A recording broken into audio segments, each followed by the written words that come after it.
I'm waiting on you, Alex. Thanks, David. Stand by 1 second.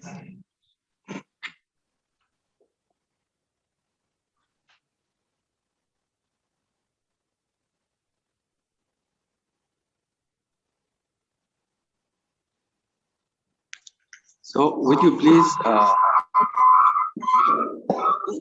please add the camera and the voice of Ismail? It's not clear.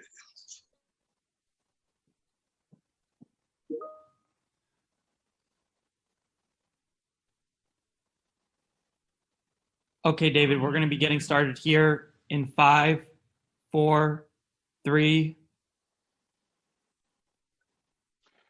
Good morning, good afternoon, Excellencies, ladies and gentlemen, distinguished panelists, and welcome to all participants who have registered online to listen to and contribute to this Roundtable 2 discussion on Henderson culture and heritage for Africa's economic transformation. As most of you are aware, culture and heritage, when harnessed well, can serve to integrate African societies and help create a peaceful environment.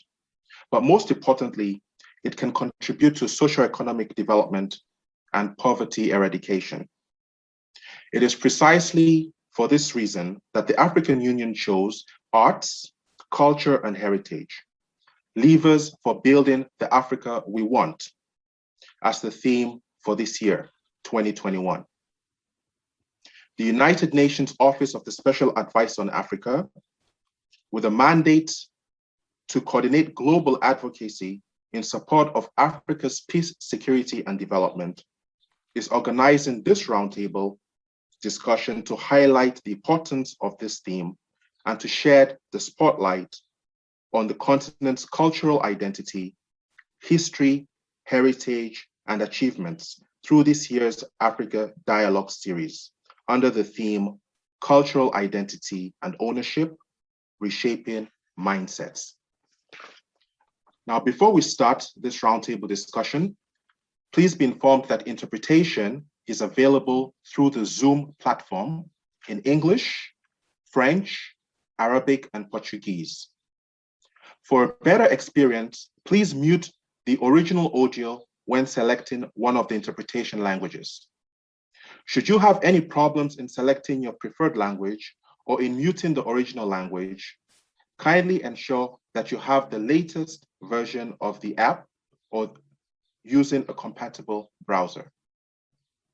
I would also like to encourage all audience members to actively participate in this session through the chat function on Zoom, as the main objective of this roundtable is to help galvanize debate on how we can capitalize on the economic potential of Africa's cultural and creative industries.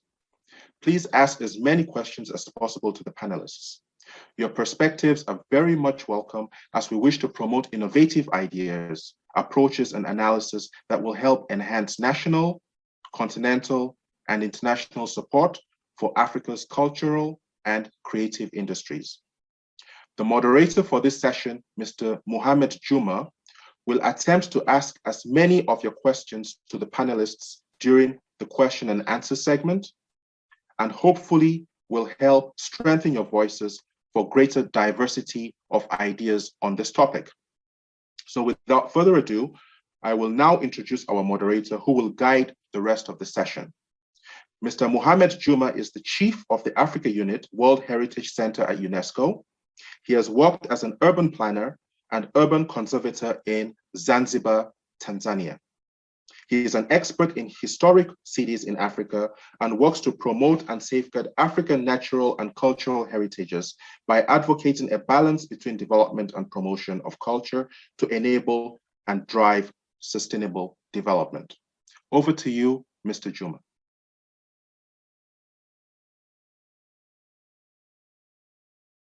Please unmute your mic. Thank you very much, David. Good afternoon, ladies and gentlemen. Excellency, good afternoon, panelists and then participants who are watching us online. I'm very happy to be here today to moderate these very important sessions. And I'm very happy, David, that in your introduction, you end up with a statement regarding, promotion of culture to enable and drive sustainable development. And I think this is the target of all what we are talking today. But I also like, the topic of the theme of this discussion related to cultural identity and ownership, reshaping mindset, because even if we have this kind of opportunity and kind of richness, if we don't change our mindset, I think it will be very, very difficult. And I believe this was also the target of African Union when they initiate this discussion on art, culture, and heritage, leader for building the Africa we want. So Africa needs to fully utilize the continent's creative potentials, including through visual art, film, music, theater, fashions, and cuisine, just to name but a few areas of creative potential. African growth in this area can be and should play a key role in further fostering creativity, innovation, and entrepreneurship, as well as creating jobs on the continent.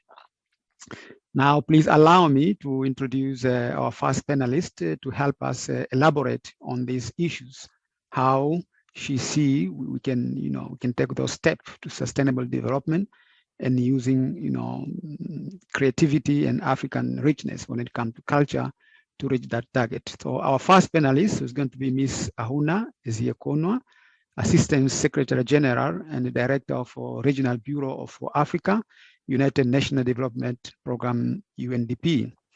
Ms. Ahuna Azuke is NDP Assistant Director, as I said, leading over 1 billion annual development program in 46 African countries. Her vision is contained in African Promise, UNDP reviewed strategic offer in Africa.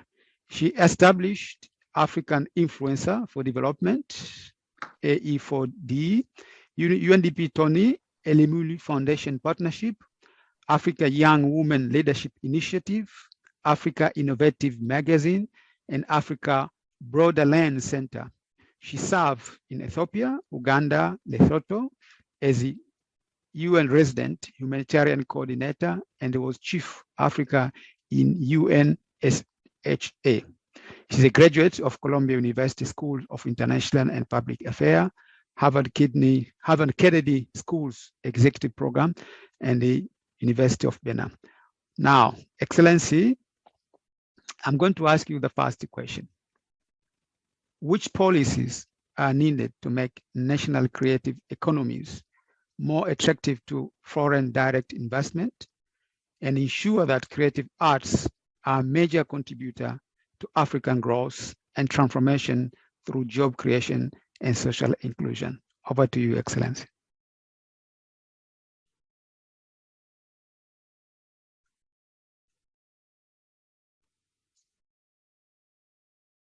Excellency, your mic is muted. Thank you so much, moderator, for having me on the panel today. Let me also greet fellow panelists.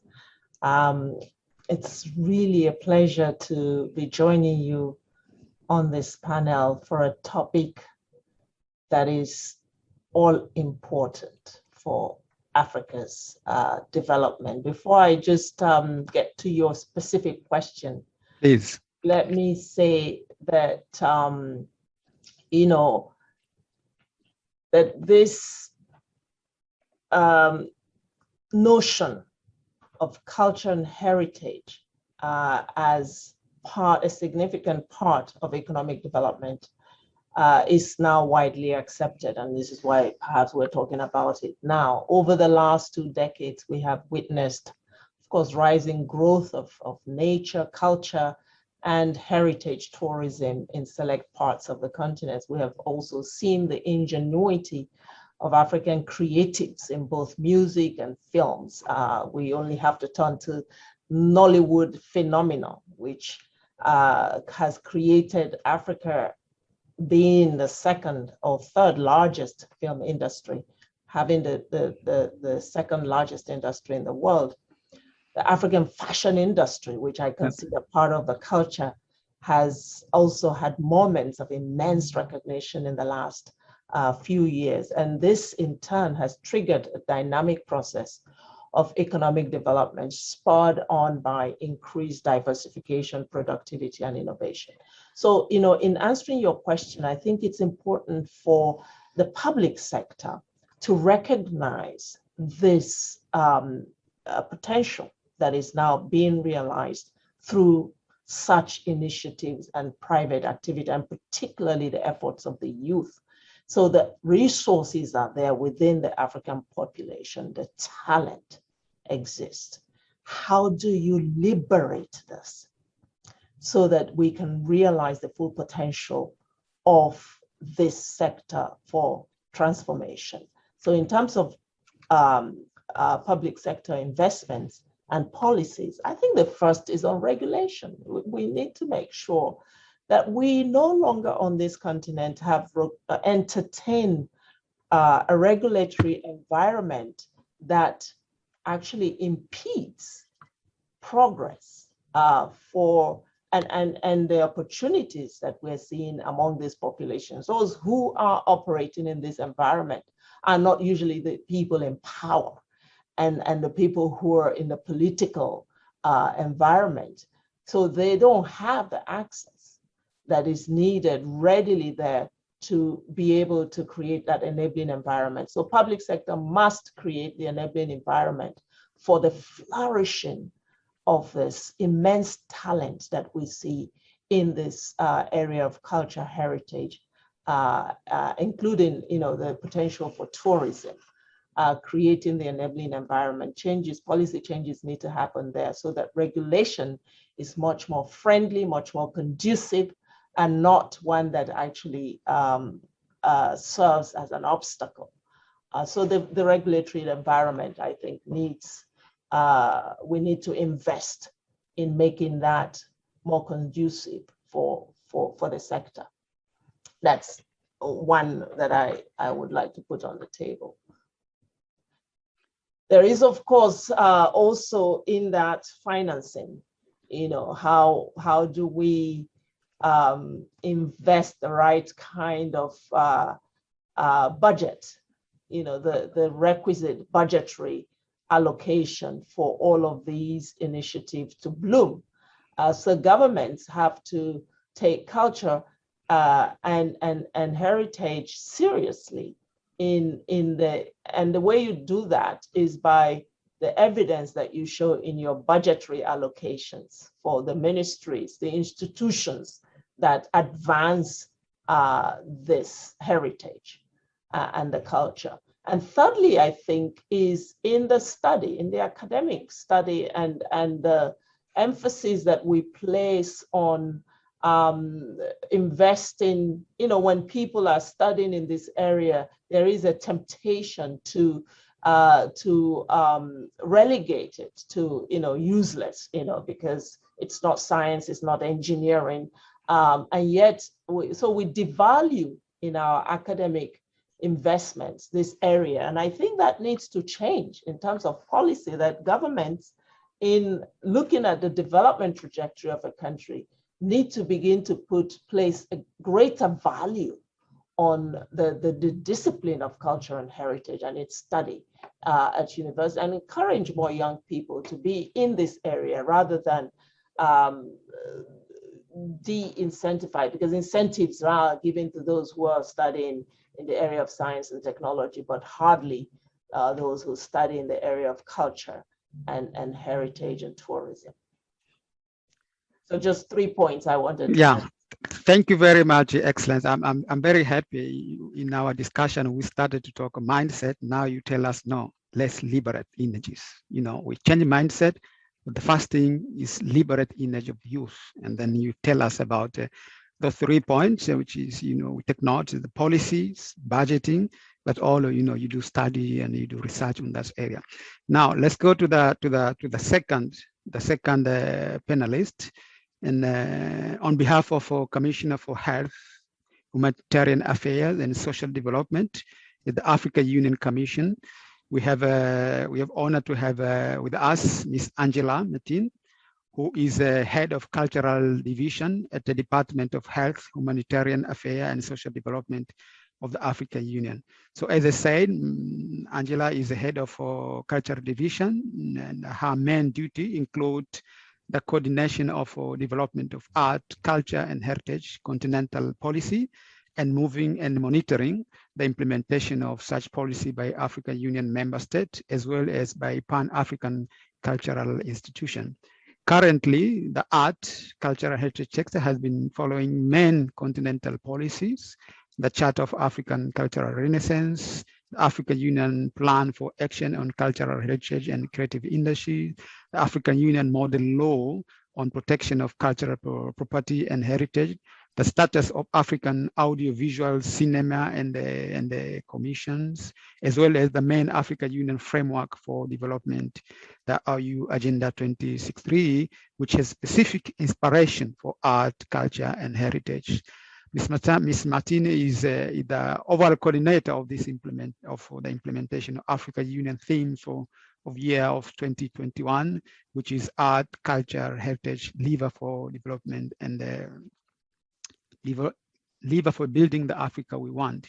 She holds a master's degree in education and is a doctorate candidate. She is a Mozambican nationality. Madame Martin, we have heard that, yes, we are going to liberate, but I mean, we need mind change. We are going to liberate. We need policy, budget, and study. When you are kind of formulating the themes, what this thing in your mind now, I want to put that in your head because we may come later on. But my first question to you, how to unleash the untapped potential of diaspora to enhance its contribution to African creative industry, how the continental initiative, particularly the African Union Plan for Action on Cultural and Creative Industry in Africa continental free trade areas support and accelerate the growth of Africans' cultural and creative industry. Over to you. Thank you very much, Mr. Moderator. Good afternoon, good morning, everybody. Excellencies. I wish to start by apologizing. The commissioner had an emergency and could not attend to this important gathering. Going to your question, I wish to start by saying that our role at the AUC Culture Division is mainly policy development. It is in this context that the AU policy organs adopted in 2008 the AU Plan of Action on Cultural and Creative Industries. 10 years after that, in 2018, the ministers responsible for arts, culture, and heritage requested that this policy instrument be revised to include new development trends in the creative economy sector, including issues related to intellectual property rights. This exercise of the revision of the AU Plan of Action on Cultural and Creative Industries took place from 2018, late 2018 to late 2020, I mean. The focus of the revised plan of action, the focus areas of this revised plan of action include markets for Africa cultural and creative industries, education, capacity building and sustainability, finance and investment, intellectual property rights, as was the request by the member states, information and communication technologies, cultural infrastructure, cultural and creative industry statistics, and social inclusion and cohesion. Recognizing the role that the sector plays in inclusive development, good governance, economic empowerment, poverty alleviation, job creation, trade and regional integration, the plan of action articulates the priorities and paths for the development of this sector, as well as provides a framework that allows the effective coordination of inputs from member states, strategic partners, and stakeholders towards the common goal of making the creative and cultural industries more competitive. Therefore, the revised AU Plan of Action in Cultural and Creative Industries provides an enhanced framework for the development of CCIs as key contributors to economic growth and social inclusion on the continent. The African Continental Free Trade Area covers a market of 1.2 billion people and a gross domestic product of 2.5 trillion across all 55 member states of the African Union. In terms of numbers of participating countries, the Continental Free Trade Area Agreement is the world's largest free trade area since the formation of the World Trade Organization. The Continental Free Trade Area Agreement is there to accelerate intra-Africa trade and boosting Africa's trading position in the global market by strengthening Africa's common voice and policy space in global trade negotiation. Let me now refer to the involvement of the diaspora.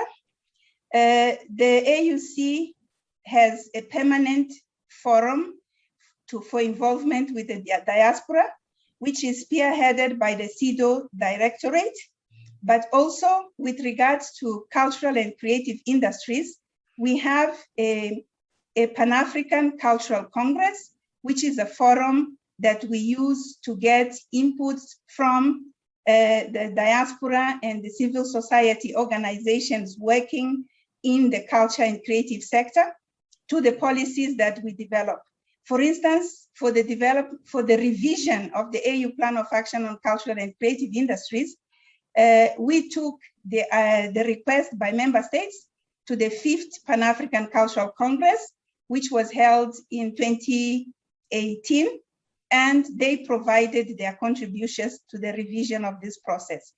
The working group, which was established to revise the plan, included members of the diaspora and also members from Pan-African cultural institutions. I thank you.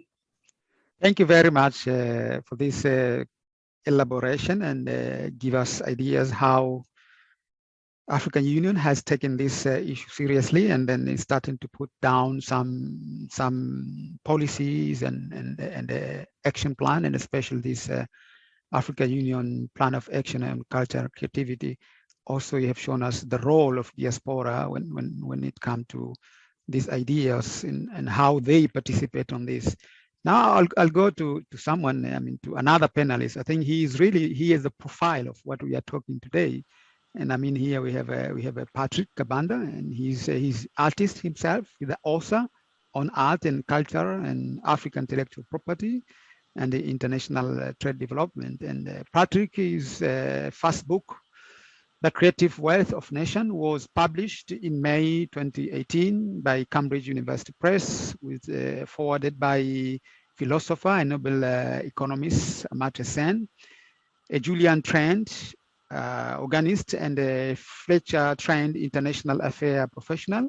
He received Julian's William Schumann Prize for Outstanding Achievement and Leadership in Music in 2003. And from 2012 to 2013, he was a Charles Francis Adams Scholar at Fletcher's School. He was awarded in 2013 Presidential Award for Citizenship and Public Service from Fuchs University, Massachusetts. But what we want to hear today is really to talk about someone who's practicing this, what we are talking about. So Patrick, I'm coming to you with a specific question. How can Africa capitalize on its unique advantage, including its diversity, growing youth demographic, and wider spread diaspora to strengthen its culture and creative industry? How can we do that? First of all, thank you very much, Mr. Moderator, for that kind introduction. And Your Excellencies, distinguished panelists, ladies and gentlemen, it's good to be back here in these chambers. Although now we're in the Zoom chambers, it's wonderful to be back here to discuss this important topic. As the Secretary General yesterday said, opening his remarks, culture is indeed the flower of humanity. And to get to talk more about that humanity, I'm going to refer back to some of our points we made during our pre-recorded session. During that time, I talked about growing up in Uganda and making a living as a musician. And sometimes that meant teaching piano lessons.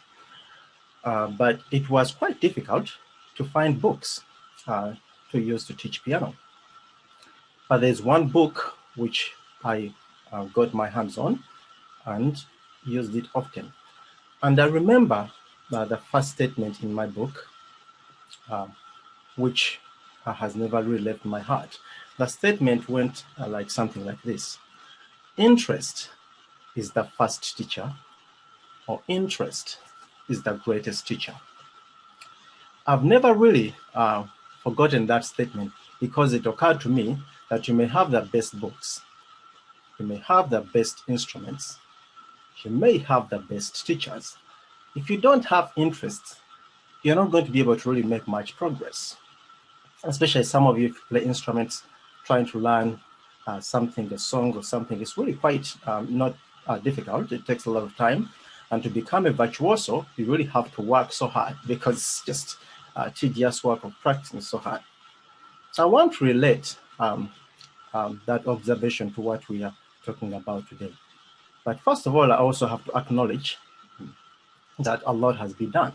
For example, the United Nations declared 2021 as the International Year of the Creative Economy for Sustainable Development. On the continent, the African Union adopted 2021 as the Year of Arts, Culture, and Heritage. But clearly, there's much more to do. And that's why I think we are here again. And to build on that interest, I'll go again back to the foundations. I think Her Excellency Ahuna Eziakonwa made some of similar remarks. And the foundation I want to talk about here is, again, referring to education. Our education system is really half-baked in that it doesn't regard, for the most part, the arts in the curriculum. Now, this is not just an African problem, but I think it's acute in Africa, where students who want to major in the arts are always told not to go there because there's no money. Not realizing that actually the arts are what we need to get to the ideas we want of sustainability and innovation and many, many other things. So I actually really believe that science, technology, engineering, and math, as I've repeatedly said, these are quite important subjects. But if we add the arts, we have the STEM, and we're going to move forward. And the importance of this is, for example, some students who are looking for scholarships in the arts cannot find those scholarships because most of our funding is concerned with STEM subjects. Yet they would like to be artists and contribute in their way. So I think the overemphasis on STEM and undervaluing of the arts really takes a huge toll on the things we can do. And when it comes to even shaping mindsets and touching back on innovation, for example, I saw the beautiful drum, which has been used in some of the flyers or advertising this event. But as I thought about that drum, I said, how many of us can really tell or unequivocally explain that the West African talking drums were the very first long-distance wireless networks? So some of our students, young people who want to go into coding and technology, may not know that, and they may assume that this is indeed coming from, the technology is coming from Silicon Valley. Yet actually, this is coming from Africa, which is really a cradle of civilization. But then the other thing, which also I will touch on the issue of funding. The Secretary General yesterday made a compelling point in trying to get Africa to get COVID vaccines and how to really make sure that countries can afford to get the vaccines they need. But let's be honest. If we look at our budgets and try to mimic the United States, for example, the US Defense Department is no question, it's one of our largest, if not the largest in the world has ever been. So if Africa is trying to mimic that path, that means we're also spending so much on defense more than anything. And these weapons cost a lot of money. But the United States may have a lot of military power and superpower, but look at what brought it down on its knees. COVID-19 came when the country is not prepared because the infrastructure is really not there. Because a lot of it is like military spending is what it is. And then you have this virus, which you can even crush by washing your hands with soap. So in Africa, it's the same thing that if we want to go forward and bring the interest to where it needs to be, we need to look at how we allocate resources. Ministries of culture, for the most part, are not well funded, and I think we could do more. And then talking about the Diaspora, I think African embassies have a lot to do in that they can promote African arts. I was quite impressed the other day when I was looking at the arts in Africa, and I happened to be looking at Madagascar, and I saw, I think, the Madagascar's embassy in South Africa has a section which tells you about culture from that country. So I think many countries can do that, and actually even putting up events and newsletters. Finally, I would also like to talk about the issue of the African Broadcasting Corporation and why we need it. But I think I'll get to the details of that if we get a chance to go to the next round. And thank you very much for your attention.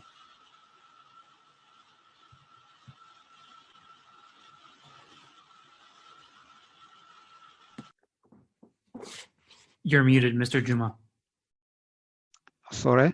Yes. Say we'll give you, Patrick, we'll give you a chance to go to the second round of question, definitely. Now, I wanted to go to another panelist. We are talking here about, culture and, let's liberate it, let's change our mind. But what are we talking exactly? I think we need also to come to that point. So the second panelist is Professor George Abungu. He's a CEO and lead consultant of Ekolo Abungu Heritage Consultant, fellow Stellenbosch Institution for Advanced Study, and the special advisor to Director General of ICOMOS. Professor Abungu is a Cambridge-trained archaeologist and emeritus Director General of National Museum of Kenya.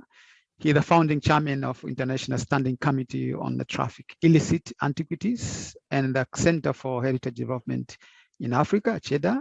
He is set on the World Monument Watch panel for the World Heritage Monument Fund, New York, and was Kenyan's representative to the UNESCO World Heritage Committee and vice president of its bureau 204 and 208. He's also founding professor of heritage study at the University of Mauritius, and he currently is serving as specialist, as I say, advisor to the Director General of ICROM in Rome, Italy. Professor Abungu, I wanted to come to you. I'm going to ask you a specific question, but I want also to put these things together. We are talking about culture. We say we have to liberate it. We say we have to change mindset. We say we have to need a policy, but do we know what are we talking about exactly when we say about this culture, heritage, and art? So now, my question is, in view of continental and international perception, shaped entirely by the history of colonialism, traditional undervaluation of creative sectors, and implicit bias in favor of Western culture and expression, how can Africans spur a mindset shift, both domestically and globally, and a creative new narrative in supporting of its culture and cultural industry? Over to you, Professor Mungu. Thank you, Dr. Juma. All protocol observed. Let me start as per my tradition to recognize those who have come before me. ASG Abuna, Angela Martins, and Patrick for the very wise words that you have given us. Many years ago, when I was sitting in the World Heritage Committee of UNESCO, some of us were fighting for particular wordings to be included in the language of the convention, the 1972 convention. And one of them was that we should use World Heritage as drivers for development. And when this word drivers for development was heard and heritage, we were thought to be the bad ones, that heritage culture cannot play anything except for its own sake. It should not be a driver, because then you'll be polluting it. It won't be authentic. It will have no integrity. Today, we are talking about trillions. I understand that the creative and cultural industries employ 30 million, create 30 million jobs, and is contributing to the global economy of about $2.25 trillion. That is huge. My question is, how much is Africa contributing towards that or getting out of that? The other one was the issue of community, that community must manage their heritage. And the third one was traditional knowledge systems. I am happy to say today that those words have become basically the language of the World Heritage Committee and the World Heritage Fraternity. But we had to fight for them. Why were they being denied? Because they were not Western. They didn't come from the center. They were coming from the periphery. And some of us from Africa and from the global South, of course, were supporting that and saying we should not mix culture and money and all that kind of stuff. So I think the question of mindset change is, and its implication on the Africa we want, is actually of utmost importance. It's a pity that we always have to go back to colonial roots of our problems and challenges. Every time there is something wrong, despite the 60 years of independence that we have had in most of our countries. Do you know that 60 years ago at independence, we in Africa, in places like Kenya, where I come from, we were at par in economic development with South Korea, with Singapore, and Malaysia. But today, they are a world apart from us. And yet, all of those were also colonized. Why? So we have a problem. And I want to be a little bit critical, because this is a debate. I don't want just to pump and say how much we are doing and how beautiful everything is. We got independence to run our own affairs, but without independence of the mind, it appears. Decolonization was not in the way we needed to think or do things, but we carried out with business as usual in most cases. After 100 years of colonization, of course, being told that everything we did was wrong or evil, my question is, was 60 years that we have had enough to change that mentality? Maybe, but did we try changing it? Maybe in some cases, we were not offered the opportunity, as the former colonizers continued breathing on our necks. And we know that. Sometimes I see that someone wants to build a museum. You will find offers from those places telling you, we'll build for you the museum, but you have to do this and this. We will do this, but you have to do this and this. We have to understand that colonial agenda did not only lead to the conquest and appropriation of land and other resources, but also colonization of the mind, of the body, and of the spirit. It did leave a great mark on us. Everything local or locally thought or locally made was bad, and everything imported is good. My friend Patrick has just mentioned all these ideas of building weaponry and places for war, which are very, expensive, and spending very little on culture. It's true. How can you develop and thrive with such a mentality? It's not sustainable at all. When you are born in something, you know it better and can navigate it better. We are born in an African culture, and we want to use and only promote Western culture. It is this destruction of the mind, the body, and the spirit that has created the problem, as we always do it like others, and mistrust our own ways, our own people, our own communities, and even our own knowledge systems. We don't trust them. We don't. And yet, the African knowledge system is in every sphere. It is grounded in long history. People have been in Africa for the last 7 million years. I'm an archaeologist. So if you challenge me, I'll tell you how. Our history does not begin with colonialism. It begins long time. So we experience of the living heritage. We need to experience that. We need to live the culture. We need to live the arts. We don't just need to talk and use flowery words around it. We cannot be better at others if you are not good at your own. As they say, charity begins at home. We have to appreciate. For me, that is the mindset change. Imagine if the Asians in England, and I went to school in England, Harriet is in England, if they wanted to cook better fish and chips than the English, would we have tandoori chicken being a national dish today in England? I'm exaggerating that, but I think tandoori chicken is even more popular than fish and chips. But because they have done it the Indian, they've done it the Pakistani, they've done it the Bangladeshi way. When you travel the world, including our own world at home, you hear and see and visit Japanese restaurant, Chinese restaurant, Korean restaurant, Vietnamese, Indian. And you know what you'll get? You can call it authentic or so and so. What do we have from Africa? Despite our diversity, the 54 nations and thousands of nyama choma. So you go to New York and someone has a nyama choma joint, and that is the African place where we can all go. It's not African. Roast meat is not the dish. They are fantastic dishes. I visited Nigeria, beautiful country, from the south all the way to the north.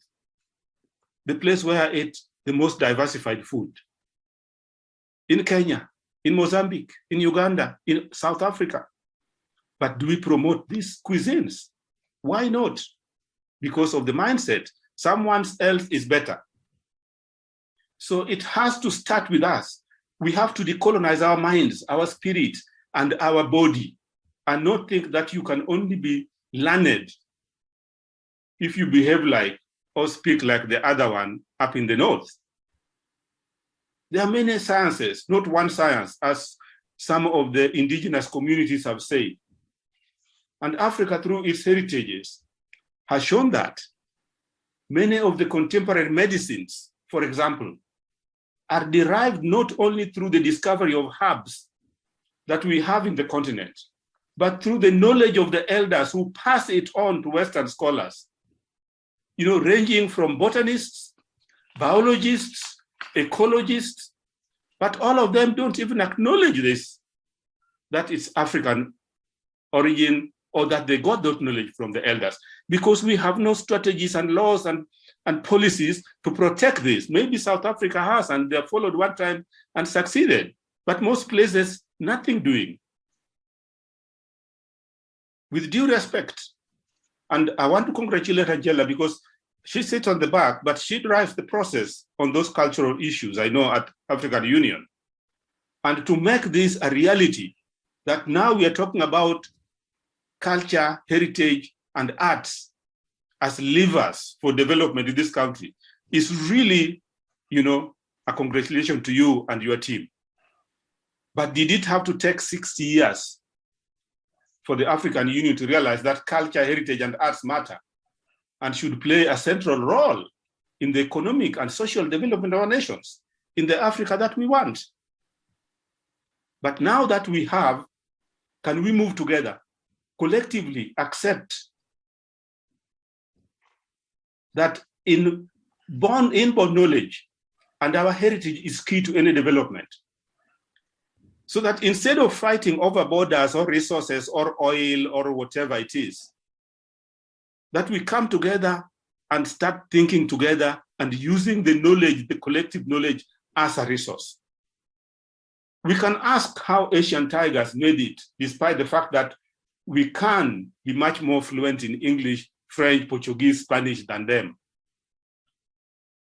They have been able to decolonize, change their mindset, and put their culture at the core of their development. Whether you are in Japan or China or Korea or India, it is that. but without alienating the cultures that they borrow from. They can borrow, but they ground it in their own culture. So my last question is, what do we need to do? I think some of them have been mentioned by the ASG, by Angela, and by Patrick. But I just want to reiterate that I think that we need to decolonize the mind and appreciate what and who we are. We need to invest in the culture, in the arts and in the heritage, in terms of financial and human capital. We need to listen to the voices of the wisdom, the knowledge of the elders, and our past successes, and adjust those to the present. We need to accept that the youth and women have a major and an equal role to play in development in Africa with equal voice. We need to include this in the educational curriculum. We need to legislate on these issues so that it becomes something that is agreed by everybody. And we need to promote our position on the international stage without fear, without apologies, or without ambiguity. It is important. We have to change the narrative. Why do we accept and even promote our position of inequality by allowing us to be called things like third world? Always begging for money to buy things we do not need from those who give us the same money. And we don't talk about it. We have to talk the truth if we are going to have a forum like this. So yes, if heritage or culture is the flower of life, let it also be a flower of life in terms of what it contributes to us as a community, to us as a people of this continent who have nurtured these things for millions of years and contributed to the world. Okay. China was called Far East. Far from where? Far from where? Today, who can say China is far? It is very near, lingering around everywhere. So we also need to be near. We also need to move from the third to the first.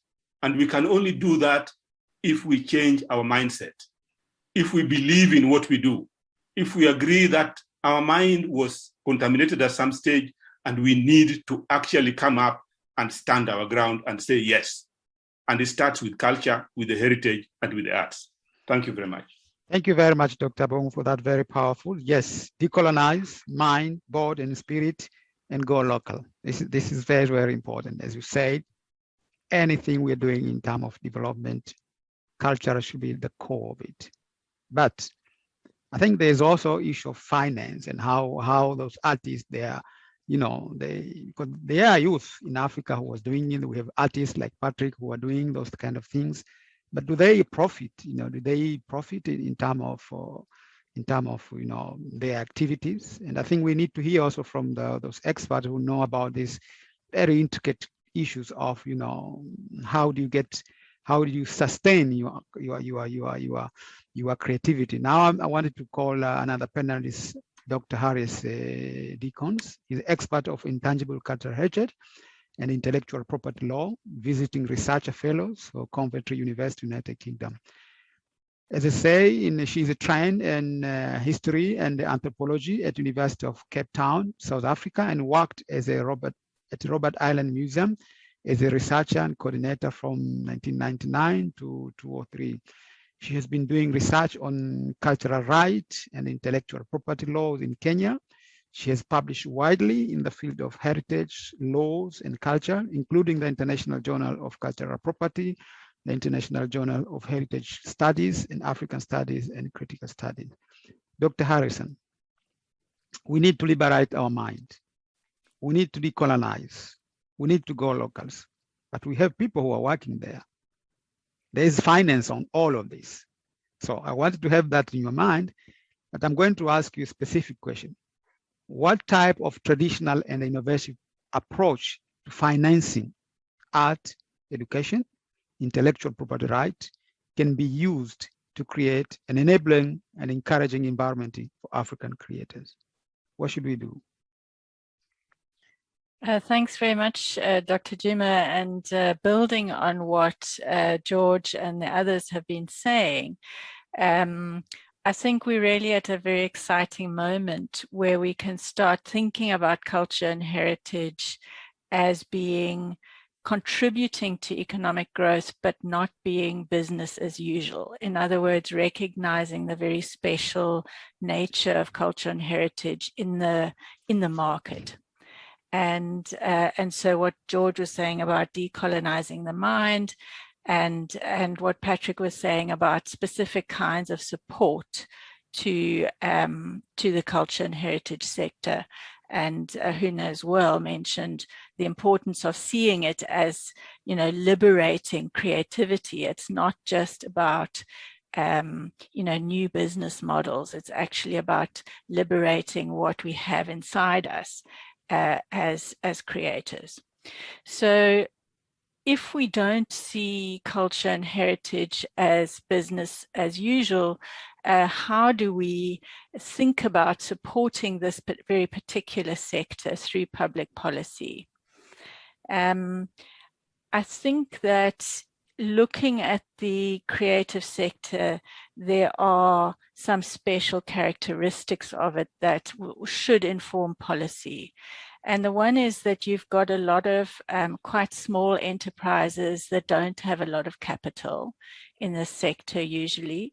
And often there are small entrepreneurs who don't necessarily have the rights knowledge, the IP knowledge, the marketing networks, and so on. And so a lot of the the financial support that governments can give to the sector is really around governance and empowerment, helping artists to form collectives, to work together, to get economies of scale. And empowerment in terms of getting those groups of artists to understand how they can use their intellectual property rights, let's say use trademarks, collective trademarks, geographical indications in the market. And I think that there are real opportunities with the African Continental Free Trade Agreement, not just around movement of artists across borders eventually, but also movement of cultural goods, as well as intellectual property policies that allow for enforcement of rights around traditional knowledge, say, across borders in Africa. In Africa, we have already a number of countries using geographical indications, which is a bit like champagne in France protects the name of the wine. It can't be used by anyone else who's not making wine from that region. And in South Africa, they've registered a geographical indication for rooibos tea, Penja pepper in Cameroon, but a lot of African countries still restrict geographical indications to agricultural products. And you could actually use geographical indications to protect handicrafts.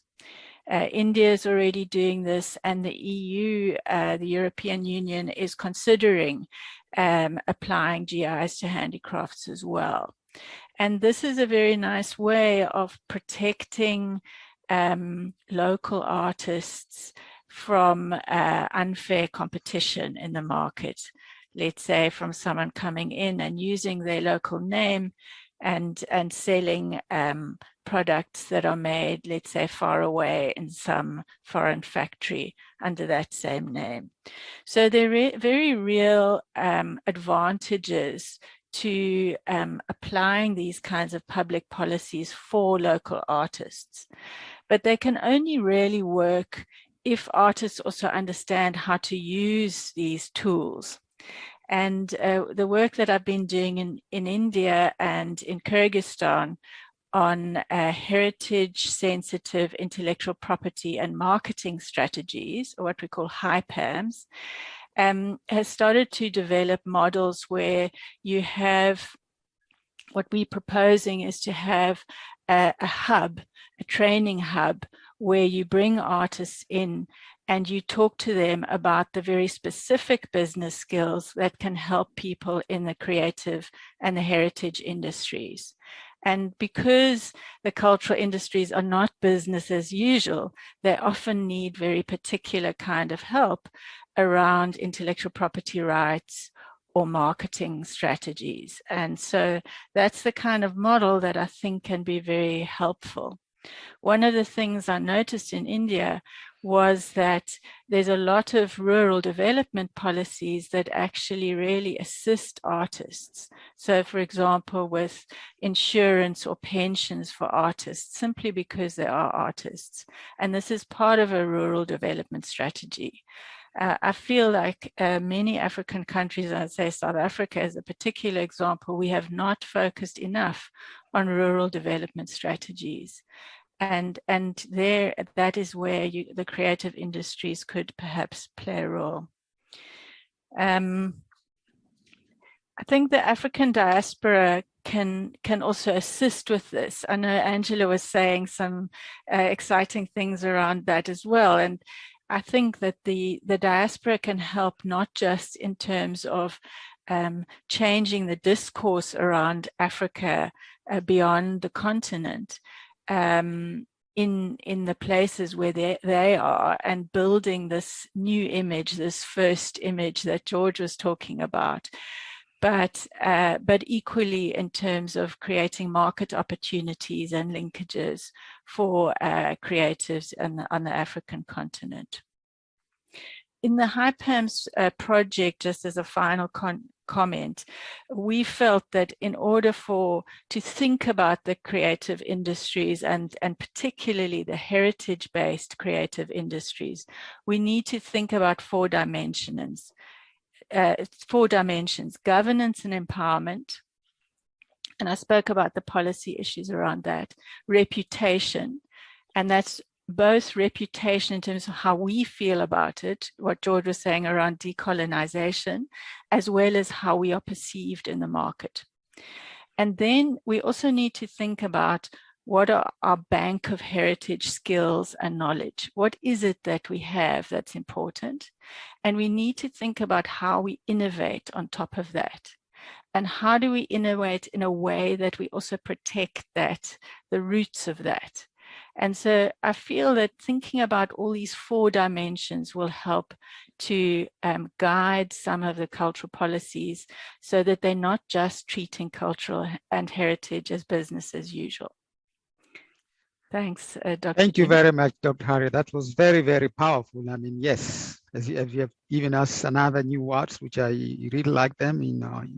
Of course, governance and empowerment was very beautiful, but no business as usual again. We have to shift from that. That is very, very important. So mindset, liberate, no business as usual. But of course, as you said, also you need to have training hubs and rural and development strategy, and those four dimensions, they are very, very powerful, when it comes to governance and empowerment. And I will take this governance and empowerment because here, when we talk about governance or empowerment, we need definitely to have institutions, institutions that they can lead, there's institutions that they can work on it to formulate policies at an international level. We have African Union, but we have to go at national level. And here I wanted to call another panelist, Dr. Ismail Elfadil. He's the Director General of Heritage House.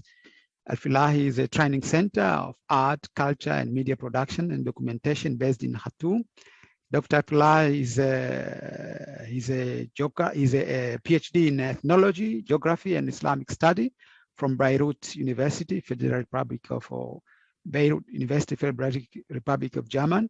Since 2017, he has been the director of House of Heritage, Elfadil Training Center, Art, Culture, Media Production, and Documentation based in Khartoum. He was a researcher and a special project African Identity as Beirut University and Federal Republic of Germany from 1984 to 1989, and a researcher and editor, Ministry of Culture and Information, Sudan from 1977 to 1994. Dr. Elfadil is a member of various bodies, including Sudan's National Council for Heritage and Language Development. Dr. Ismail, of course, we have these four dimensions. And I want you to concentrate in the first one, which is governance and empowerment, because we are talking about institution here. Now, my question is, how can African governments better engage and empower community as a center of culture and creative industry? Over to you, Dr. Fahim. We cannot hear you. Maybe you are muted. Can you try again?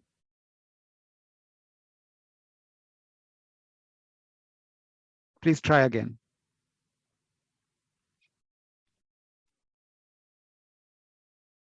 Not yet. We cannot hear you. Please try again.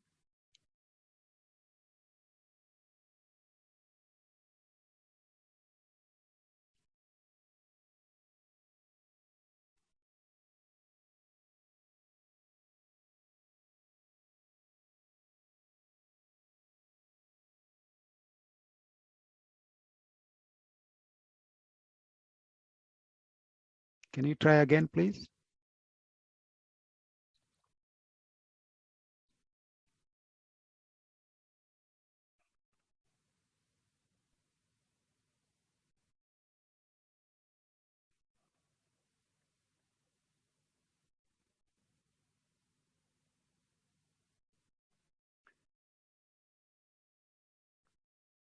Can you try again?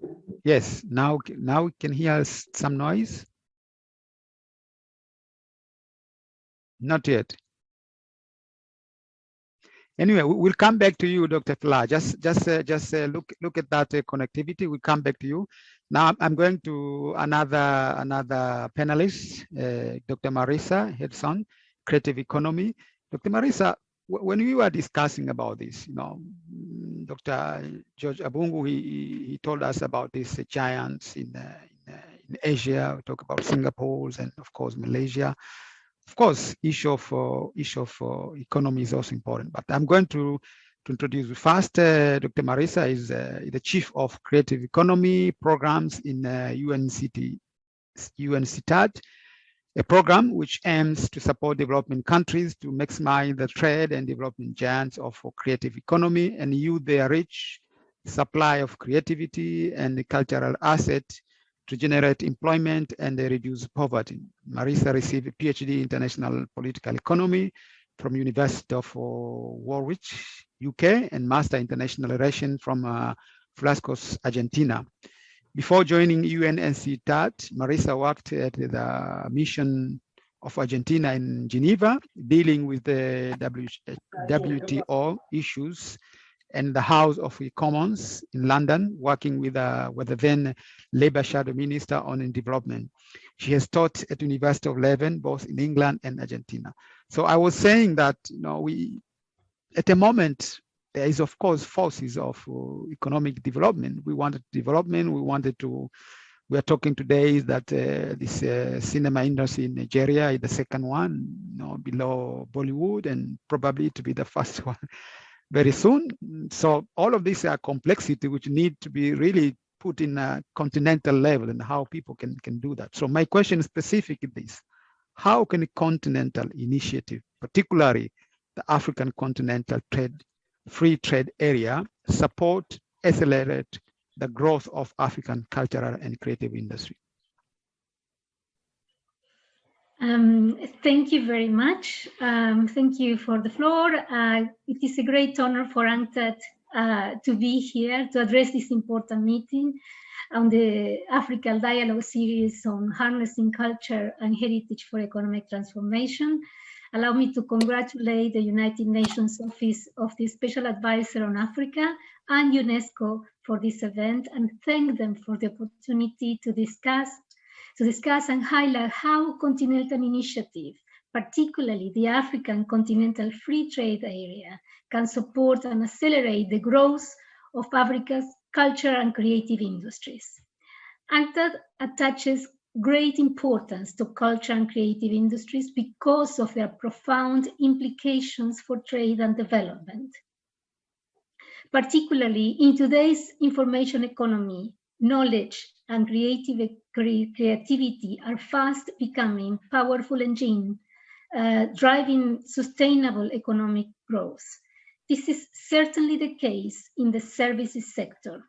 Trading services, including creative services, remain for African and developing countries in general an avenue to diversify their exports, while at the same time increase the participation of women and youth in their economy and promote and foster innovation.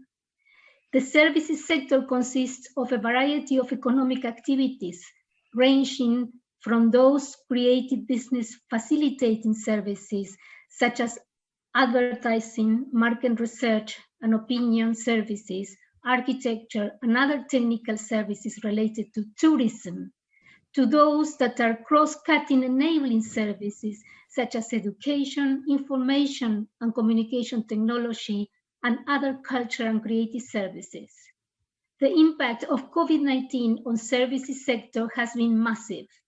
It is also unique in the sense that there is a stark contrast between the losers, for example, tourism, transport, and some personal services, particularly creative services, and the winners, for example, ICT-based services that prospered under COVID-19 physical travel restrictions.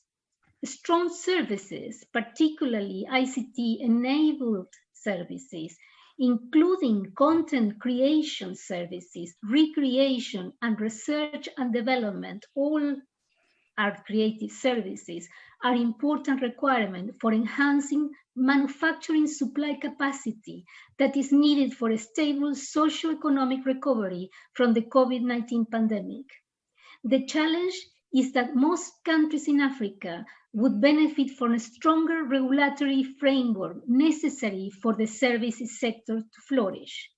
The pandemic also highlighted the structural gap many African countries face in terms of ICT and digital infrastructure.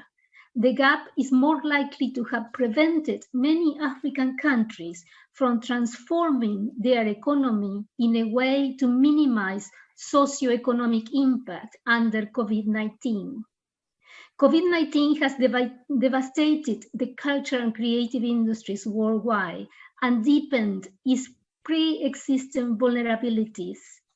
Today, we are experiencing a creative and cultural emergency with millions underemployed or unemployed. However, the International Year of Creative Economy for Sustainable Development must serve as an opportunity to lay the foundations for building back better. Coordinated actions, strong commitments from states, international actors, private sector, and stakeholders, as well as sound cultural policies, and escalated investment in culture are key for creating enabling environments for the creative at large. We need to put greater emphasis on the role of creativity and culture as turnkey economic sectors, with the bonus of its other impacts, such as empowerment of women and young people and social inclusion. In this regard, I would like to convey the support and reaffirm the commitment of UNCTAD to join member states in their efforts to strengthening their creative economies for development. Technological advances have created some opportunities for African countries to access global markets for their creativity and cultural diversity in a way not previously possible. Nonetheless, the challenges are immense and should not be underestimated. To overcome many obstacles and build better post-pandemic, more concrete support will be needed for improving African countries' supply capacity, the quality of their products, and their global reach. Thank you very much. Thank you very much, Dr. Marisa, for your powerful.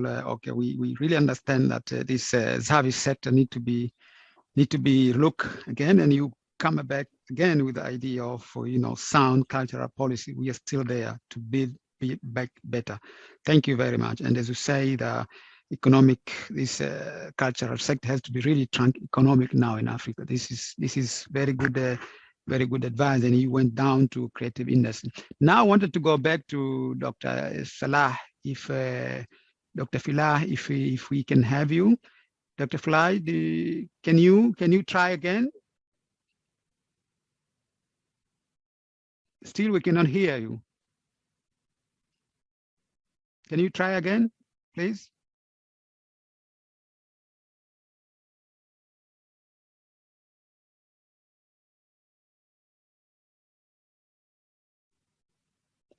I don't know, technician, can you help us with this? Probably there's something we cannot hear. Dr. Fahil, you're going to need to hit your sound settings at the bottom left-hand corner and make sure you've selected a microphone. Hit the arrow at the bottom left-hand corner and select a microphone input.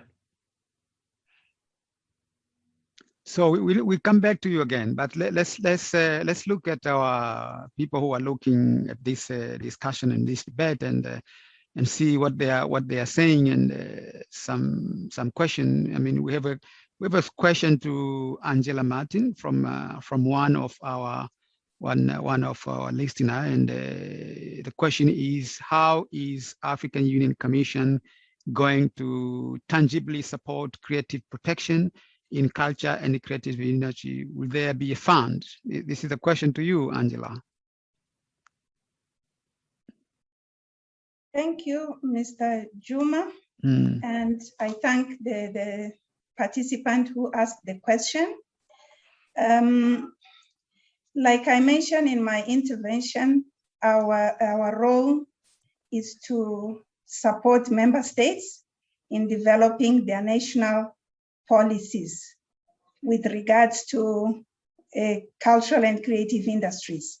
Now, when it comes to funding, during the 33rd African Union Assembly, which was held in February 2020, the summit passed a decision which requested member states to provide at least 1% of their budget to the arts, culture, and heritage sector. So we, at the African Union, we feel this will be a boost to the creative industries on the continent in the member states, if member states at least were providing this 1% of their national budgets to the arts, culture, and heritage sector. We don't have a fund per se at the AU Commission to support creatives, but we work closely with them in all manners, like at policy level, and also engaging them and supporting their production of culture. We can support the production of culture, even though we are very thin on the ground, but we do our best to work with creatives on the continent, supporting their initiatives. I thank Angela, while you are there, there's also another question which is very interesting. They wanted to know how children are participating in all of this. We're talking about youth, but are you also dealing with children? In fact, my department, the Department of Health, Humanitarian Affairs and Social Development, in the Division of Social Development, deals with children's issues. And we also have the Committee on the Rights and Welfare of the Child, which was until recently based at the AU Commission, but now they have moved to Lesotho, to Maseru, Lesotho. So the Secretariat is in Maseru, Lesotho. So children's issues are dealt with our department. And previously, in previous years, we have organized trainings for children with regards to culture and creativity. And also in the roadmap of the theme of the year, we have inscribed an activity which is the development of the continental policy on arts education. So we hope that member states will really support this initiative, which is to include arts, culture, and heritage issues at an early age in the school curriculum, so that we boost the development of creators on the continent. Thank you very much. So, no, that's fantastic. So we have children, youth, and adults. But now I want to, before I go to Dr. Fahil again, I want just first to go to Excellency Ahuna, the Assistant UNDP Administrative Director Regional. You know, she had in her first presentation, she came with a very, very strong sword, and I really like this this idea of liberation. This is also why Dr. Abungu say also, I mean, liberation, you know, manship, but we have to liberate ourselves. So, Excellency, I wanted to go with you with the second question. You know, all of these practices are good, but what are the best practice and the lesson learned in other areas when promoting local solution and innovation in approaching the, you know, to tackle this SDGs and implementation challenges? You know, if we put, you know, the role of a culture and heritage in fostering, you know, economic development, can you give us some example in how others are doing it and it can inspire us, Excellency?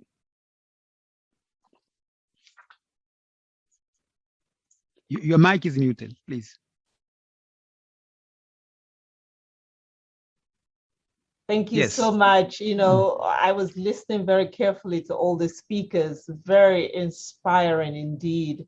All hitting all the notes. I think you have it there, you know, in terms of what it starts with is this decolonization of the mind, really ensuring that we understand that this issue of culture is at the heart of our existence as a people. And it is what gives you that identity and the confidence to actually pursue your prosperity, pursue development. You know, we can't have a people who don't believe in their own abilities. You cannot build development on the back of, you know, people who have sold their sort of cultural identity or rights to others. So that's why this is fundamental. It's not just about harnessing this for development, it's also about the transformation that it brings in reconstructing a mind that has been so beaten over the years through many things that this continent has been through, whether it is the slavery conditions, or the colonization conditions, or the conflicts, political instability. It's been decades of taking a beating that sort of makes people stop believing in themselves and their heritage. You know, many people have questions, you know, is there something wrong here?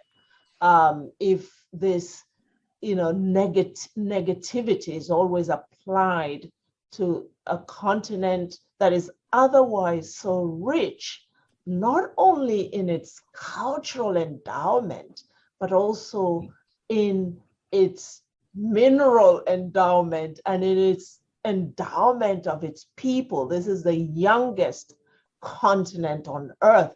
And today we're seeing this emergence of social entrepreneurs, of young people who are reaching into what they've got. They're not being enabled a lot, you know. I mean, we have the new technologies which are adding value, but when you come to think of it, young people who are trying to break through and contribute to the national development and global development are facing a lot of metaphorical fences in front of them. But besides this, despite this, they are breaking through and coming up with homegrown solutions. We've seen that in the response to COVID-19. You know, there's been a lot of innovation, a lot of ingenuity that is coming from their experience, their local experience. So when you ask me, what are these are some of the experiences we're seeing that actually, you know, the value is there. We just need to, we need to highlight it. We need to make it more visible. We need to give it voice. We need to make it important, you know, in everything that we do, by investing, but also by popularizing and globalizing. We need to have more integration of our policies, you know, so it's not one dimensional. When you look at this area of culture and heritage and arts, policy deliveries, as Angela was saying, policy making has to be more integrated. You look at the education elements, you look at the social elements, you look at all the different aspects that are involved, the sports, all of that. So policy integration is important.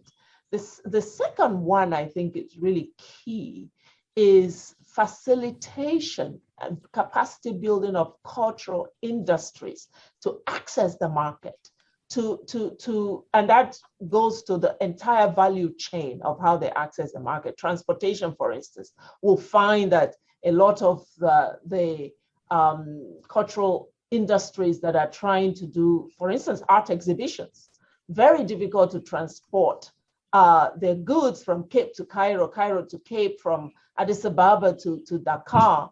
How do we link them to those possibilities, to the private sector that would make that a little bit easier? We have artisanal producers, those arts and crafts, handicraft, who are still operating at a very low level, very localized, small scale.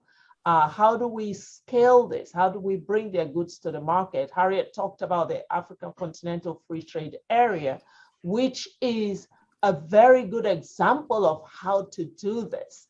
How do we leverage this One Africa market now? First of all, to insist on some of the things George was talking about, creating value for our local production, so that it's no longer, when it's made in Nigeria or made in Kenya, it's frowned upon or sort of reduced in value, but we actually start to promote and make as a trend, a trendy thing, made in Africa goods. And that's why the Africa Continental Free Trade Area is a very important instrument for advancing this cultural heritage and arts, because it insists on made in Africa goods, and that will begin to create that confidence that Africans need. That's one other example. I think lastly, I want to say something about digital technologies and the whole new technologies and communication that have brought a very important enabling environment for people in this industry, because now they can reach much broader audiences and markets through. So we in UNDP, for instance, we're enhancing digital transformation and trying to integrate it into this through our Borderlands program, which, this is why one of the reasons we established the Africa Borderlands Center, because a lot of trade happens in these border areas, cross-border trade. There's a lot of exchange of culture and arts, and that could happen, that we need to power that. And why is that important? It has direct implication on reducing conflict, because right now 40% of conflicts that we're seeing they're resource conflicts. They're coming from bad management of natural resources. So really deploying digital solutions in our cross-border areas to facilitate access to markets and trade and better communication between peoples in these areas, so that there is shared prosperity. And that's my last point, the SDGs. SDGs present us with a great framework for this integration. And the whole integrated approach to the SDGs, we have SDG 11.4, I think it is, and 12.B, which speak directly to this topic we're talking about today. How do we build on that platform? And that these are some of the things that we are putting forward to be able to advance the story of this. But the story of Africa, it really begins and ends with this issue of how we factor in the arts, the culture, and the heritage, because that endorses back or reinforces the dignity of the people of Africa and that identity. Thank you very much, excellent. That was very, very powerful. I will go back to Professor Bungu later on, but I want to first, see if Dr. Ismail connection is ready. I wanted to ask Professor Bungu, do we believe what happened that some times ago, people, they didn't think that, traditional traditional knowledge was something important. We didn't believe on that. We didn't believe in the community that they have knowledge in that. So I'll go to Dr. Ismail first and see if the connectivity there we have Dr. Fila. Can we hear from you now? Dr. Fahil, yeah, can we hear from you? Yes, sir. Yes, please. So I wanted to repeat my question. All of this has been discussed, and you know, governance has also become an issue here. And you are the director of course, you are some of our colleagues here. They're talking about we wanted to hear about this governance from you. So my question was, how can African government better engaged with and empower community as center for cultural and creative productivity? How can we do that? Good. Thank you very much, Mr. Chair, and thank you, Mr. Gima, for that. And also to all those who made this possible. I do apologize for the inconvenience here. And in responding to this question, I have 4 important points I want to mention. This is mainly from Sudan experience, but also it might be from other African countries.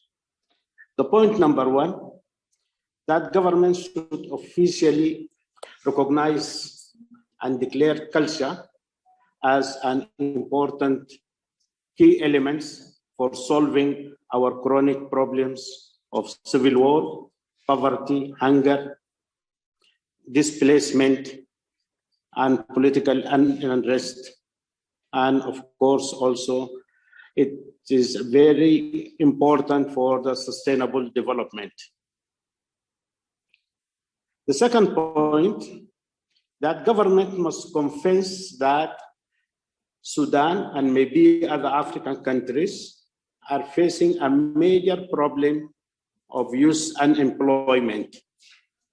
In Sudan, it is estimated that 47% of the youth, especially young women, are not employed. Special attention also should go to the children, who constitute 40% of the population and who consume foreign culture and mainly games all the time. A third important point, that government, especially the military or armed forces, should understand that people are fed up of war, of killing, destruction, and displacement. The people want to enjoy peaceful and prosperous life and a better future for their children. Government, especially the armed forces, should know that people want to live in peace and harmony with neighboring countries. Sudan and Ethiopia should not go in war, a very destructive war, because of less than 20 kilometers of land, while there are thousands of kilometers of uncultivated fertile land in Sudan. We are not going to fight Ethiopia for 20 kilometers. We need to open our borders with other African countries to exchange creative products and cultural goods. Here we can, in this area between Sudan and Ethiopia, we can make a lot of change for the people there. So having said that, I think that is the most important point that we want the government to do to help the communities. We need them to revise and update the cultural policies. In Sudan in particular, these cultural policies needs updating, and communities should be involved in this updating and rewriting of this cultural regulations. Then Government should involve various stakeholders, government bodies, civil societies, actors, private sector, creative entrepreneurs, the youth, the women, the heritage bearer, and many other groups. All should be involved in the decision-making process to ensure that the policies and strategies and projects and other measures are within the need of the stakeholders. Government also should help the communities by setting intellectual property regulations. This is an area that we, especially in Sudan, we need a lot of help on it and a lot of work, and other laws beside the intellectual property laws. Government also should carry research to map the cultural and creative industries in the Sudan, and maybe this is also relevant in other countries. We need to know exactly what is there and what needs improvement and interference. And government should empower the communities and different stakeholders by setting up and run creative hubs and cultural spaces focused around the community's interest.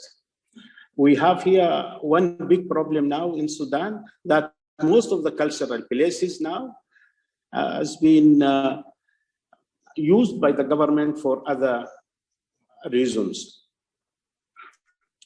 Then we need, government should allocate more funds to culture and should empower the communities by giving more attention to education, especially in the colleges of art, music, and culture in the different governments and private universities, especially the regional universities. Of course, there are many other points, but this is the most important point that we think that the government should interfere and empower the communities and give them the chance to prosper. And I want to mention one point here. In Sudan, now we have what we call the new poor people. These are people who are not poor when they were in their villages or in their homeland. But when they moved to Khartoum, they were not able to have any job, and then they worked in very degrading jobs in the capital. So this is the new poor people that we need. If we work on the cultural and creative industries, they are very creative. They can work on handcrafts. They have their performing arts and other things that contribute for a better future. Thank you very much.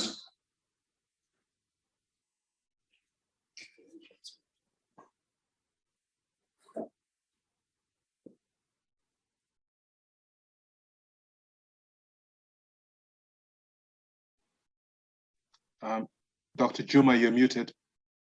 I say thank you very much, Dr. Fahil, for really taking your effort to be with us. We know there's an issue of connectivity, and you have given us several examples where the government can be inspired, and in particular the government of Sudan when it comes to, of course, how to integrate cultures and to resolve some conflict, and how the youth and the children can be part of it. Now I wanted to go again to Professor Abungu. I say, Dr. Abungu, we should believe. And you have given us example that, if you don't believe, even your own, traditional system of doing things, you don't believe it, you don't think it works. Your community, as you say, you don't think it works. And, so, I mean, we don't believe, Dr. Abungu, on our culture, on our contribution. What should we do? Now we are talking about, you say that at the beginning, this enabling environment for sustainable development, even that one was difficult for people to announce when it comes to. So how can we do now? We have this, Agenda 2030, Agenda 23. How can we do? How the youth we are talking about should do to believe? Let me start, first of all, by acknowledging very strongly and I put it down in the chat, about what Assistant Secretary General Abuna did say just before Dr. Fahil, who also said some very important things from the government side. Just to use some of the words that give you the ability, giving the ability to the people to do something. She used the words like reconstructing the mind,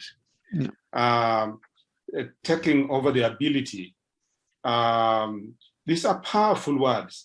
Understanding, really understanding the history of the created negativity that we have in our minds, and dealing with that, and saying how can individuals who have been denied that be able to drive their own process of development when they don't actually believe in their heritage and culture.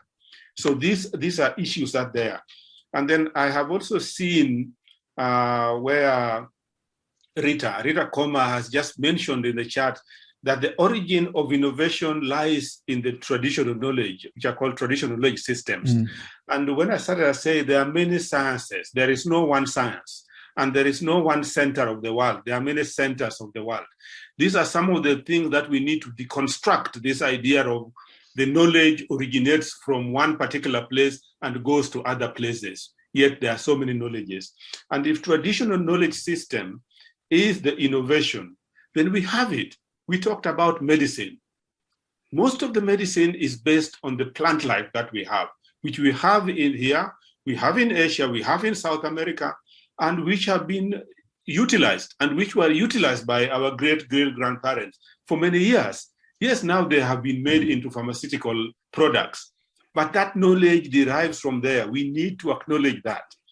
And then we will be dealing with agenda that deals with health and welfare, the UN agenda.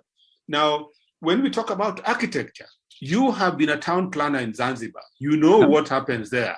You have succeeded. I have worked in the museum in Lamu.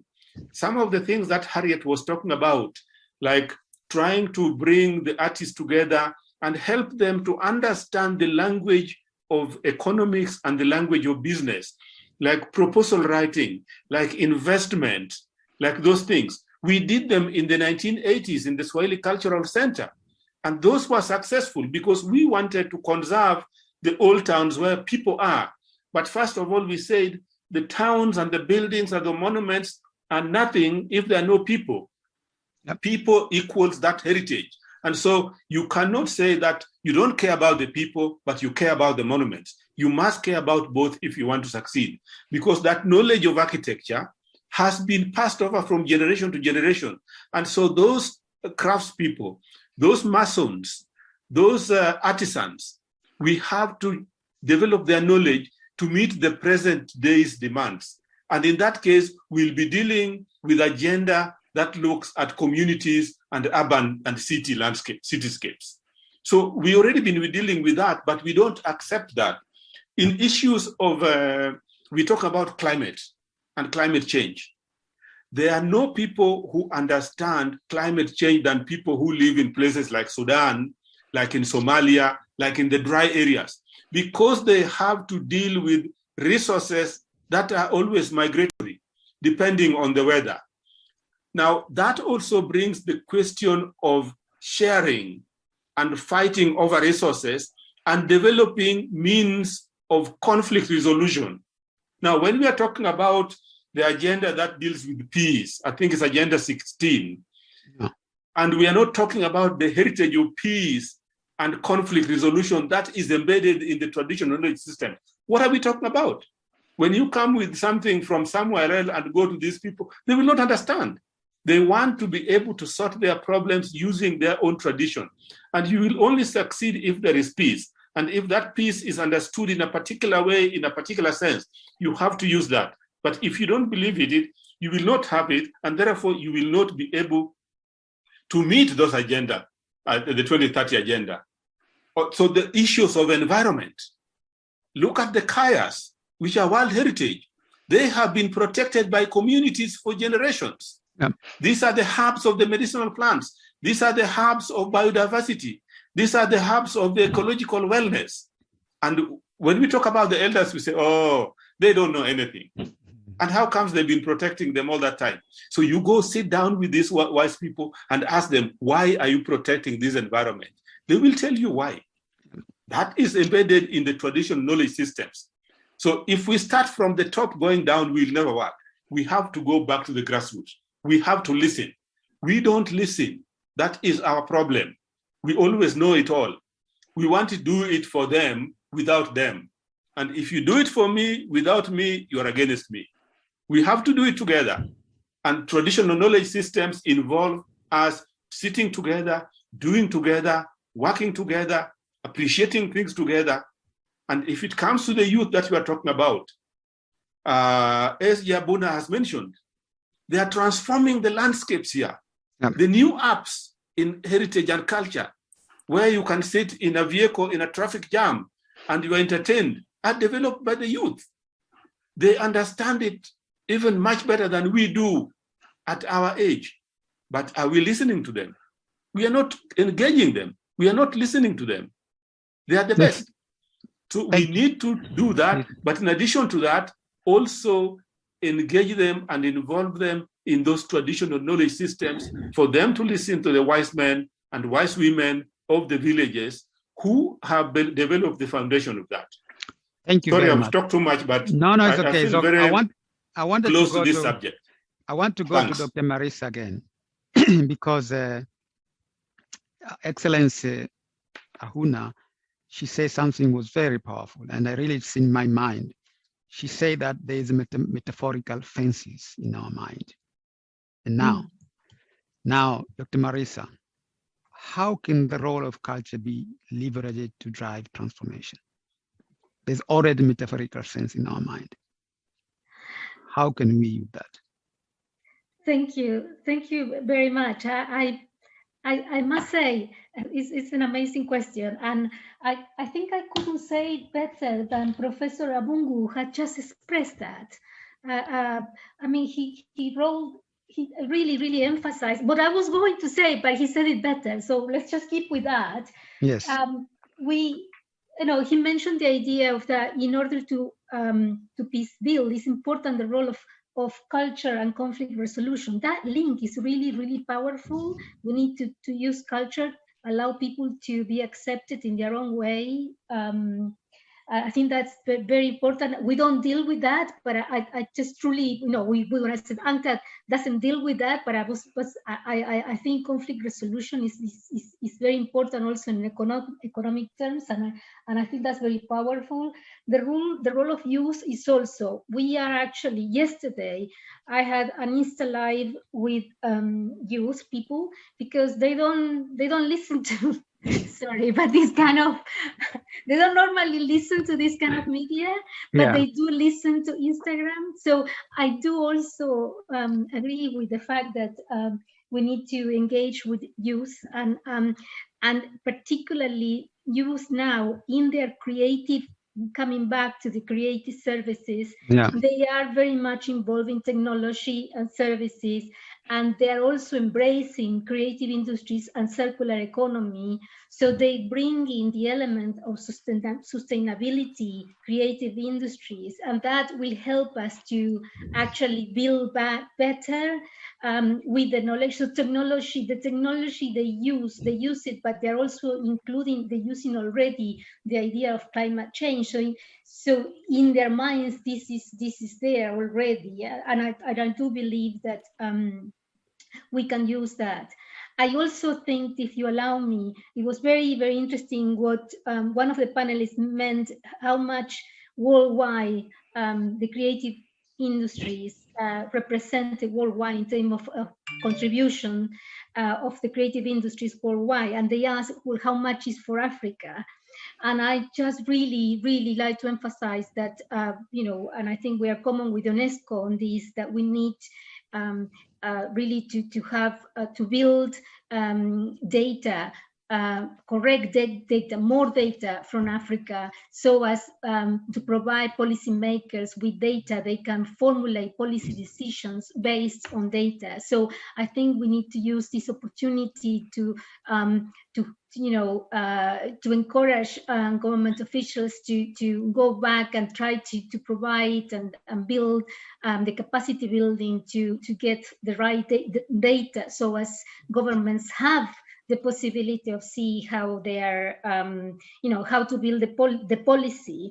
I also think the education system was mentioned, and I think that is also a very important, the role of science and technology. UNTAD has really a whole team of people dealing with the digital science and technology, and there is one particularly group that has been working on Kenya and the digital economy and creators. So I think we can sort of build on those good practices that have been working to work from there and see how can we implement that in other countries in Africa. And I think I will stop here. Thank you very much, Dr. Marisa, for elaborating further. I'll go back to Dr. Harriet, but I have a question to Dr. Harriet. I'll come to you with a question. You have given us those four elements, which were very, very powerful, and I would like you to, 4 dimensions, probably to talk more about that and how the culture and economy can go through that. But I have a question to Martin, from the permanent mission of Portugal here at the UN. So this is a specific question, and the question is, Angela, the question is to you, in what way may the government institution, both at regional and national level, foster the intersection between the promotion of culture and the creative economy and the empowerment of women? Angela. Okay, thank you very much for the question. You might be aware that Aspiration 6 of the AU Agenda 2063 speaks of the need to integrate the young people as well as the women in the development of the continent. With regards to the arts, culture, and heritage sector, few years back, the African Union, together with the UN Women and the governments of Uganda and the government of Ghana, established the African Women Network of Cultural Leaders. So the aim of this network was to really use their communities, use them as the custodians of culture in contributing to the development of the creative sector of the continent. The network is not so active these days, but this is a starting point from the AU point of view that we need really to engage our women and also the young people in this endeavor.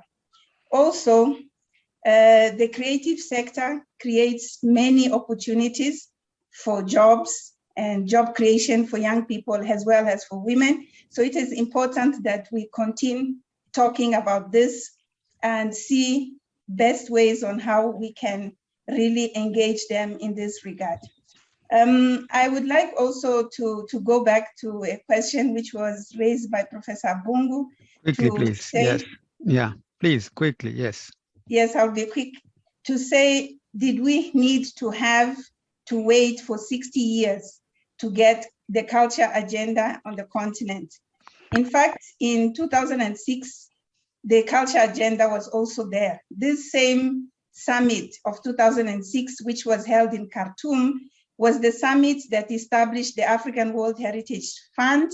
It was also the summit that established the ACALAN, the African Academy of Languages.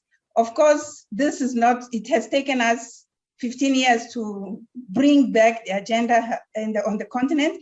And I agree with you that we still need we have a lot to do, and we should use to the maximum this opportunity of the Year of Arts, Culture, and Heritage in promoting the sector further. Thank you. Thank you very much, Angela. Now I want to go to Dr.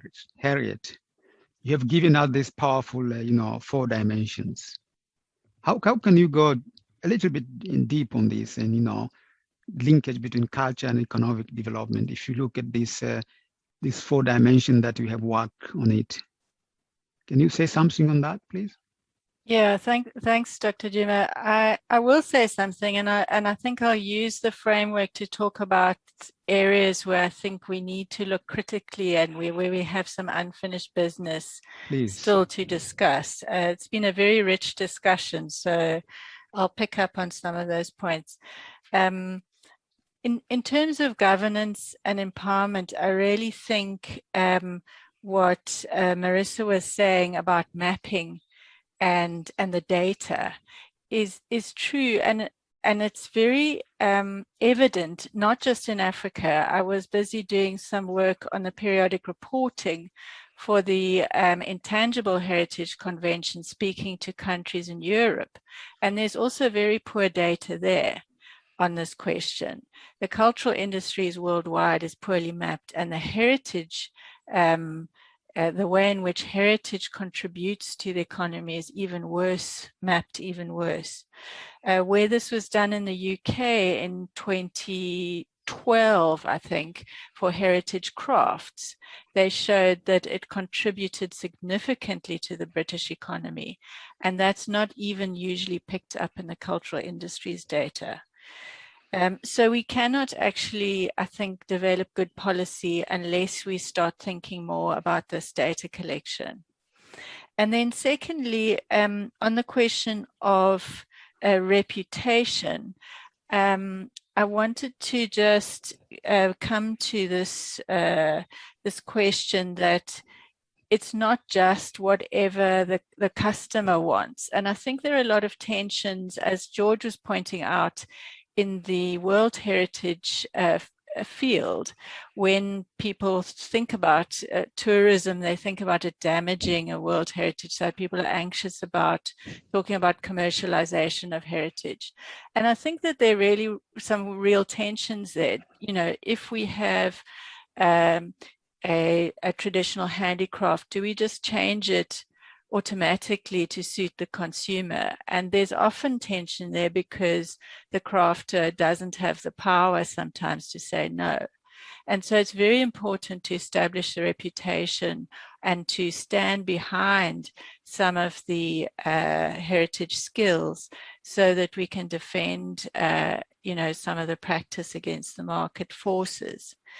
At the same time, you know, one doesn't want to halt innovation. And so thinking about what it is that you want to keep helps you to innovate in a heritage sensitive way. And then coming to, you know, what is it that we value? I think there is unfinished business. We talk about being in a post-colonial situation, but there's a lot of museum material that still hasn't been repatriated back to the African continent. We still have a lot of unfinished business there. And when we talk about women's empowerment, some cultural practices don't really empower women. And so there's also a critical conversation to be had there. So I do think this is a very exciting area, and I think that we shouldn't shy away from these sort of more difficult conversations in each of these 4 dimensions in order to maximize the possible benefits of linking culture, heritage, and sustainable development.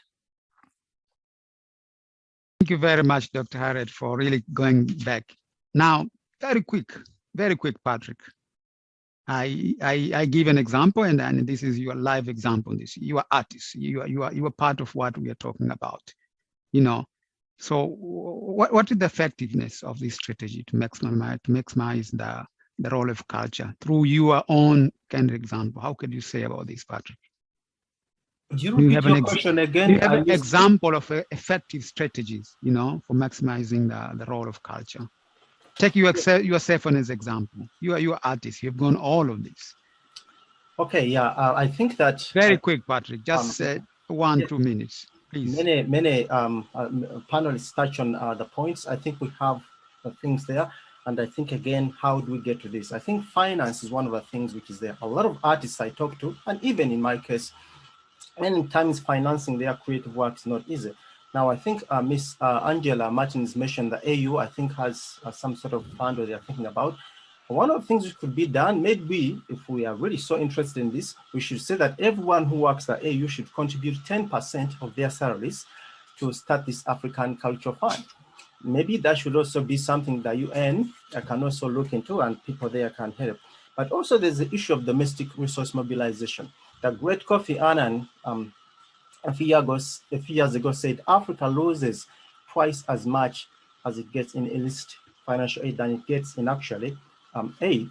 So I think that if you want to mobilize resources, how can we really make sure that people pay taxes? There's all this illicit and legal sort of funds which leave the continent. I think we should look into that. And then the issue also inclusiveness.